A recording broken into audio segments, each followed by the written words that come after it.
Kia ora, PSA members, and thank you for joining us for this short PowerPoint presentation that we've been using for our 2020 Allied Public Health and Technical MECA bargaining claims meetings. My name is Ian Hoffman. I'm a PSA organizer here in the Auckland team, and really appreciate you taking some time for this PowerPoint presentation. We're going to walk through it quite quickly and shouldn't take more than about 10 or 12 minutes, but this is really just the start of the process. We hope you'll stay engaged in this bargaining process alongside your PSA delegates and your PSA organizers, and we'll talk a little bit more about what that looks like later in the presentation. For the agenda today, we're going to talk about our bargaining strategy, the environment we find ourselves in. We'll talk about the expression of interest forms, the ratification procedures, and bargaining issues. And at this point, we would open it up to all of you if we were in person, but we'll go ahead and discuss a little bit of what that's going to look like. And I'm going to go ahead and take myself off video. But thanks again for joining us, and we'll continue along with the presentation.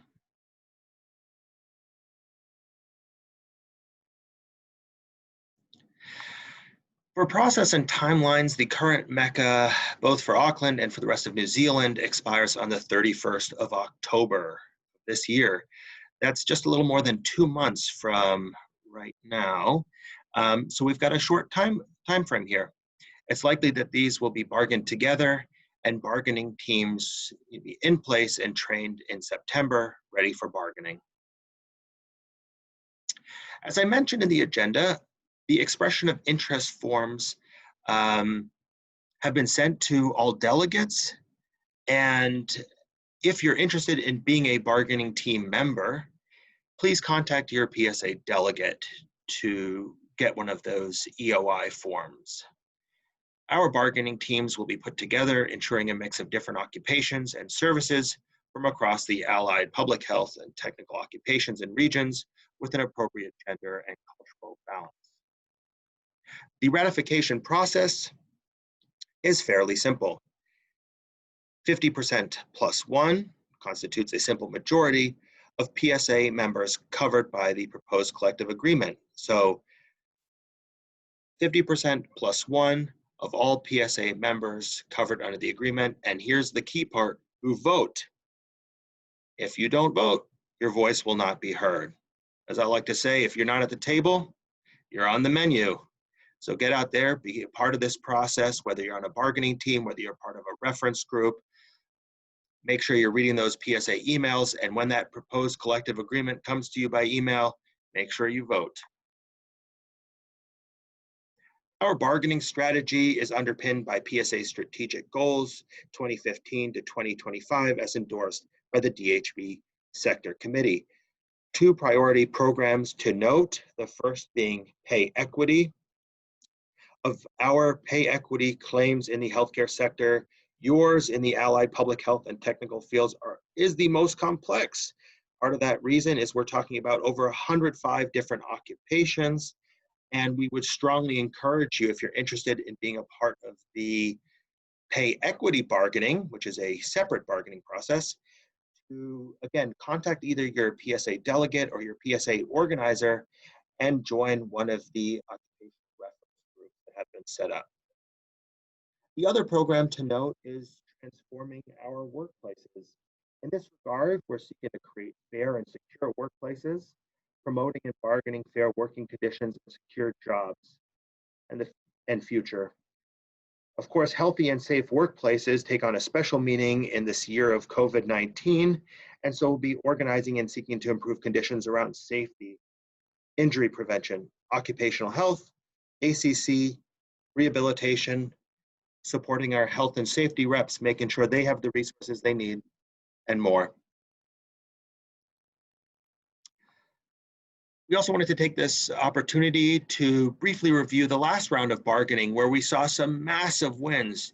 We saw, and I'm reading through the PowerPoint as you can see here, depending on where you are, at 9 to 50% pay increase over the term of the MECA, an increase in the on-call allowances. You see some of them there, additional automatic progression in salary scales, huru kahatu, recognized in bereavement, takehanga, leave provisions, The lowest steps on the salary scale is removed, meaning higher starting rates for our lower paid workers, and agreements to progress career frameworks and CCDM. The CCDM is our care capacity demand management.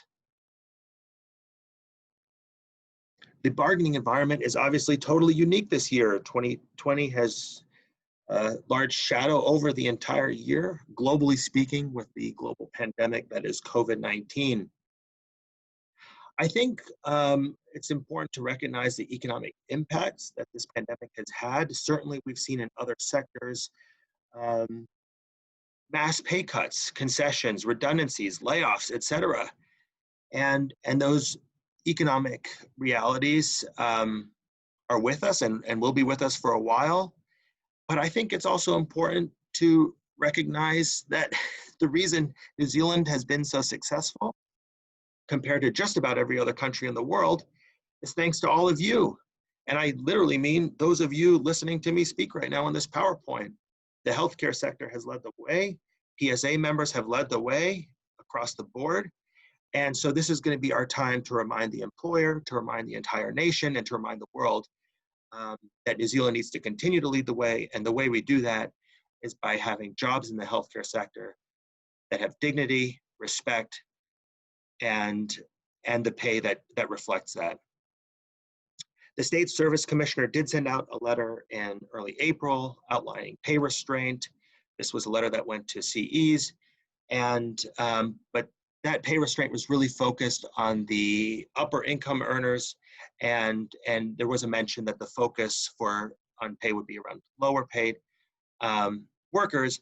But we're going to go out there and fight for the pay raise and the salary raise that all of you deserve. And of course, as I mentioned earlier, the pay equity claim continues to move forward as well. So there are those two processes moving concurrently, our bargaining and the pay equity bargaining as well.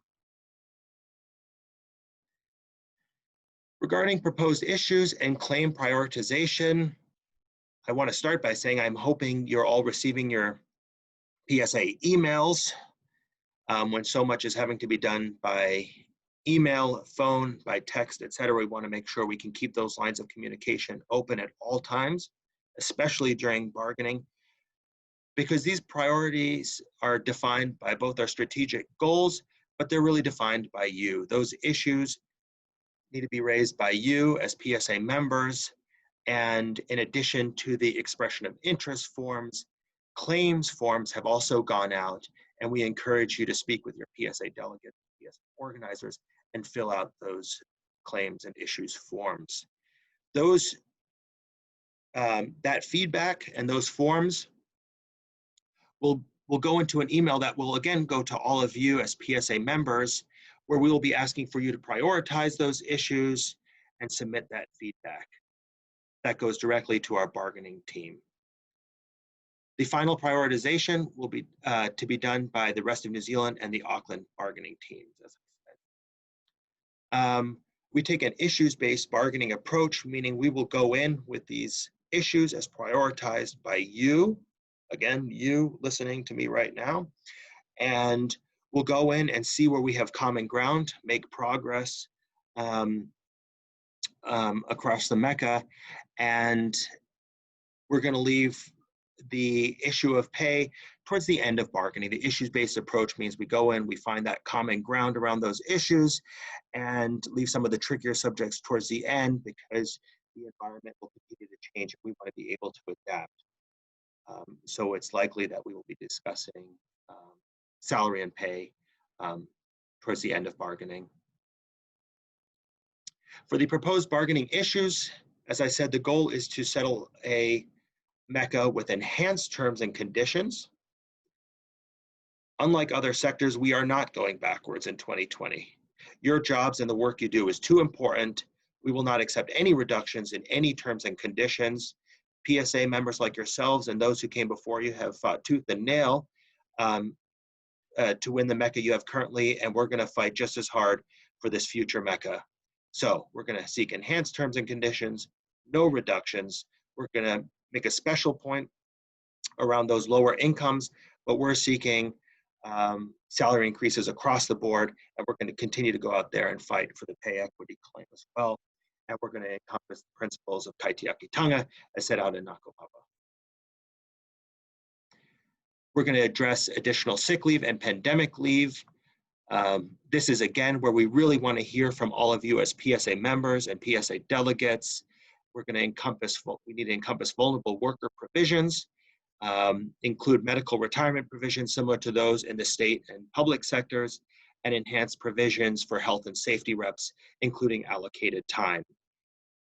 COVID has changed things, obviously, and we need a MECA that reflects this new reality we're living in. At this point, we would open it up to all of you for questions, for other bargaining issues that you'd like to see included. And again, we wanted to keep this PowerPoint very brief because this is really the most important part where we hear from all of you. Those claims forms, as I mentioned, were provided to delegates. Those were provided alongside the expression of interest form for the bargaining team, but we really do want to hear from you. We need to hear from you. This MECA, this future MECA, is only going to be as strong as all of you participating in this process. As I said earlier, if you're not at the table, you're on the menu. The MECAs are going to reflect exactly who of you wants to be a part of this process, who of you votes on the proposed agreement, and we strongly, strongly encourage you to reach out to your delegates and to your PSA organizers. Again, thank you for all of the work that you do every day to keep this country safe, to keep our communities safe, and we look forward to seeing you in person very soon. Thanks so much, everyone.